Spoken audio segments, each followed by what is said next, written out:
భగవద్గీత 4వ అధ్యాయము జ్ఞాన కర్మ సన్యాస యోగము. పరమేశ్వరుడైన శ్రీకృష్ణ భగవానుడు ఇలా అన్నాడు, నేను నీ యొక్క సనాతనమైన యోగ శాస్త్రమును సూర్య భగవానుడైన వివస్వానుడికి చెప్పాను. అతను మనువు ఇక్ష్వాకునికి దీనిని ఉపదేశించారు. ఓ శత్రువులను జయించేవాడా, రాజర్షులు ఈ విధముగా యోగ శాస్త్రమును పరంపరలో పొందినారు. కానీ కాలగమనంలో అది ఈ లోకంలో లుప్తమైపోయినది, క్షీణించిపోయింది. అదే ప్రాచీనమైన పరమ రహస్యమైన ఈ యోగ విజ్ఞాన శాస్త్రమును నేను నీకు ఈరోజు తెలియచేస్తున్నాను. ఎందుకంటే నీవు నా మిత్రుడవు మరియు భక్తుడవు, ఈ అలౌకిక జ్ఞానాన్ని అర్థం చేసుకోగలవాడవు. అర్జునుడు ఇలా అన్నాడు, నీవు వివస్వానుడి తరువాత ఏంటో కాలానికి పుట్టావు, మరి నీవు ఈ విద్యని ప్రారంభంలోనే ఉపదేశించావు అంటే నేను దాన్ని ఎలా అర్థం చేసుకోవాలి? శ్రీ భగవానుడు ఇలా అన్నాడు, మన ఇద్దరికీ ఎన్నో జన్మలు గడిచినవి. ఓ అర్జున, నీవు వాటిని మరిచిపోయావు, కానీ అవన్నీ నాకు జ్ఞాపకం ఉన్నాయి. ఓ పరంతప, నేను పుట్టుకలేని వాడిని అయి ఉండి కూడా, సమస్త ప్రాణులకు ప్రభువునై ఉండి కూడా, నాశములేని వాడనై ఉండి కూడా, నేను ఈ లోకంలో నా యోగమాయ దివ్య శక్తిచే అవతరిస్తుంటాను. ఎప్పుడెప్పుడైతే ధర్మము క్షీణించునో, అధర్మము ప్రబలునో, ఓ అర్జున, ఆ సమయంలో నన్ను నేను భూలోకంలో సృజించుకుంటాను.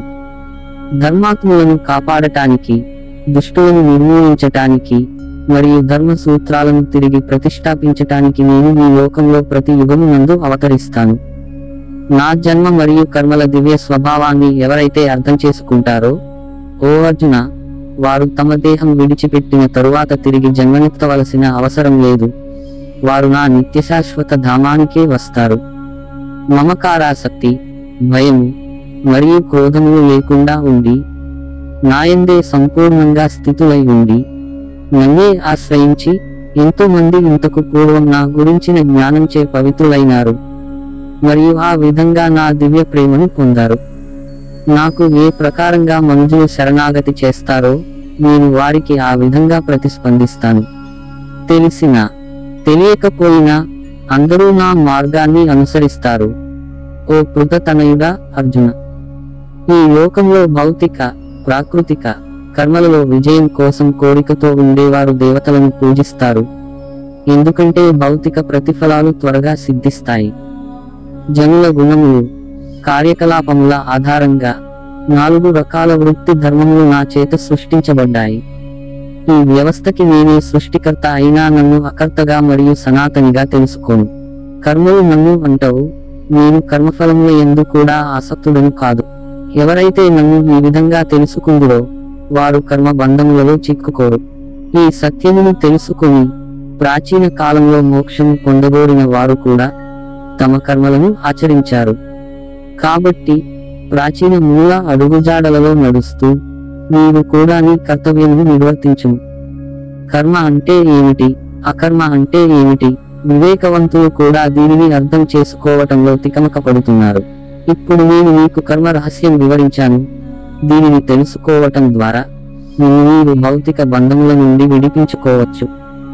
కర్మ, వికర్మ మరియు అకర్మ, మీరు ఈ మూడింటి యొక్క స్వభావాన్ని గురించి తప్పకుండా తెలుసుకోవాలి. వీటి గురించి ఉన్న యథార్థం నిగూఢమైనది మరియు అర్థం చేసుకోవడానికి క్లిష్టమైనది. ఎవరైతే అకర్మయందు కర్మను మరియు కర్మయందు అకర్మను దర్శించుదురో వారు మానవులలో నిజమైన బుద్ధిశాలులు. వారు సమస్త కర్మలను చేస్తూనే ఉన్నా వారు యోగులు మరియు వారి సమస్త కర్మలలో ప్రావీణ్యులు.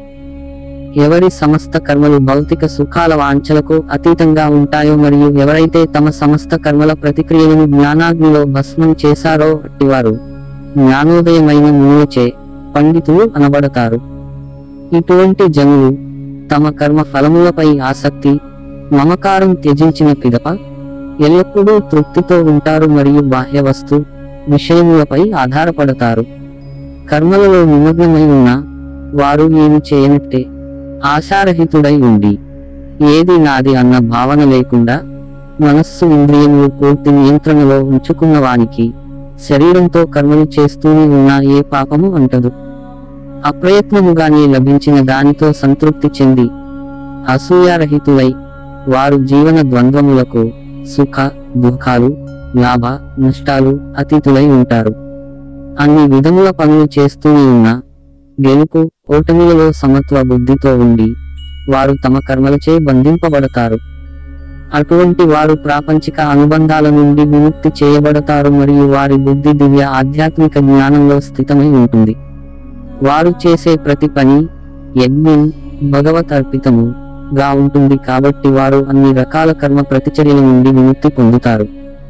సంపూర్ణ భగవత్ ధ్యాసలోనే నిమగ్నమైన వారికి హోమ ద్రవ్యము బ్రహ్మమే, దానిని యజ్ఞంలో సమర్పించడానికి ఉపయోగించే స్రువము బ్రహ్మమే, యజ్ఞకర్మ బ్రహ్మమే, యజ్ఞాగ్ని కూడా బ్రహ్మమే. ప్రతిదాన్ని కూడా ఆ విధంగా భగవంతునిగా చూస్తే వారు భగవంతుడిని సునాయాసంగా పొందుతారు. కొంతమంది యోగులు భౌతికమైన వస్తువులు సమర్పిస్తూ దేవతలను పూజిస్తారు. మరికొంతమంది పరమ సత్యమనే అగ్నిలో తమ ఆత్మనే సమర్పిస్తూ సంపూర్ణంగా ఆరాధిస్తారు. మరికొందరు శ్రవణం మరియు ఇతర ఇంద్రియములను ఇంద్రియ నిగ్రహణం అంటే యజ్ఞాగ్నిలో సమర్పిస్తారు.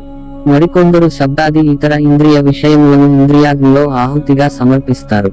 కొందరు జ్ఞానముచే ప్రేరణ నుండి తమ ఇంద్రియ క్రియాకలాపములన్నిటిని మరియు తమ ప్రాణశక్తిని కూడా నిగ్రహించిన మనస్సు యొక్క అగ్నిలో సమర్పిస్తారు. కొందరు తమ సంపదని యజ్ఞంలా సమర్పిస్తారు. మరికొందరు కఠినమైన నిష్ఠలను యజ్ఞంలా సమర్పిస్తారు. 8 యోగాభ్యాసాన్ని ఆచరిస్తారు. మరికొందరు కఠినమైన నిష్ఠలను ఆచరిస్తూ వేద శాస్త్రాలను చదువుతూ జ్ఞానాన్ని పెంచుకోవటమే యజ్ఞంలా చేస్తారు. మరికొందరు లోనికి వచ్చే శ్వాసయందు బయటకు వెళ్లే శ్వాసను యజ్ఞముగా సమర్పిస్తారు. వేరొకరు బయటకు వెళ్లే శ్వాసయందు లోనికి వెళ్లే శ్వాసను సమర్పిస్తారు. కొందరు ప్రాణశక్తి నియంత్రణలో నిమగ్నమై ప్రాణాయామాన్ని నిష్ఠతో అభ్యాసం చేస్తూ లోనికి వచ్చేస్తే బయటకు వెళ్లే శ్వాసల నియంత్రణ ఉంటుంది. ఇంకా మరికొందరు ఆహారాన్ని తగ్గించి శ్వాసను ప్రాణశక్తిలో యజ్ఞంగా సమర్పిస్తారు. యజ్ఞం తెలిసిన వారంతా ఇటువంటి ప్రక్రియల ద్వారా తమ తమ మలినముల నుండి శుద్ధి చేయబడతారు. యజ్ఞం యొక్క రహస్యము తెలిసిన వారు దానిని ఆచరించి అమృతతుల్యమైన దాని అవశేషము స్వీకరించి పరమసత్యం దిశగా పురోగమిస్తారు. ఓ కురు వంశశ్రేష్ఠుడా, ఏ విధమైన యజ్ఞము చేయని వారు ఈ లోకంలో గాని పరలోకంలో గాని ఎటువంటి సుఖమును పొందజాలరు.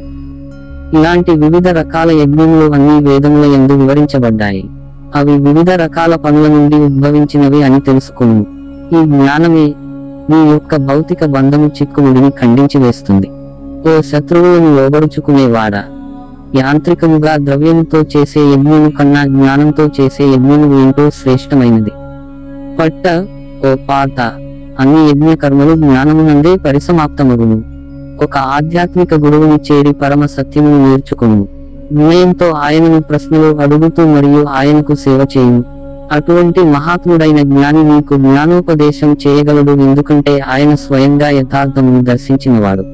ఈ మార్గాన్ని అనుసరించు మరియు గురువు ద్వారా జ్ఞానోదయం సాధించిన పిమ్మట ఓ అర్జున, నీవు మరల మోహంలో పడిపోవు. ఈ జ్ఞాన ప్రకాశంతో నీవు సమస్త ప్రాణులు భగవంతుని అంశములే అని, అవి నా యందే స్థితమై ఉన్నాయని గ్రహిస్తావు.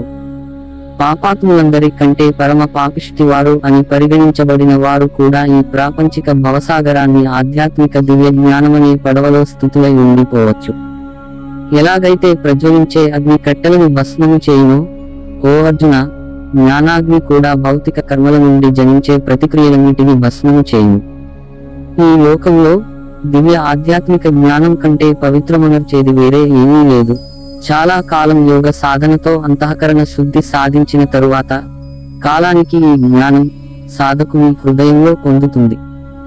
గాఢమైన శ్రద్ధావిశ్వాసాలు కలవారు మరియు తమ మనో ఇంద్రియములను నియంత్రించే అభ్యాసము చేసిన వారు దివ్య ఆధ్యాత్మిక జ్ఞానాన్ని పొందుతారు. అటువంటి శ్రేష్టమైన అలౌకిక జ్ఞానంతో వారు అతి త్వరగా శాశ్వతమైన పరమ శాంతిని పొందుతారు. జ్ఞానము విశ్వాసము రెండూ లేని వారు మరియు అనుమానం పడే స్వభావం కలవారు పతనపోతారు. విశ్వాసము లేక సందేహించే వారికి ఈ లోకంలో ఇంకా పరలోకంలో కూడా సుఖం ఉండదు. ఓ అర్జున, యోగాగ్నిలో కర్మలను త్యజించి జ్ఞానంతో తమ అన్ని సందేహాల నివృత్తి చేయబడి ఆత్మజ్ఞానమందే స్థితులైన వారిని కర్మలు బంధించవు. కాబట్టి జ్ఞానమనే ఖడ్గంతో మీ హృదయంలో జనించిన సందేహాలను ముక్కలు చేయండి. ఓ భరత వంశీయుడా, కర్మయోగంలో స్థితుడువై ఉండును. నీవు నీ కర్తవ్య నిర్వహణ చేయుము.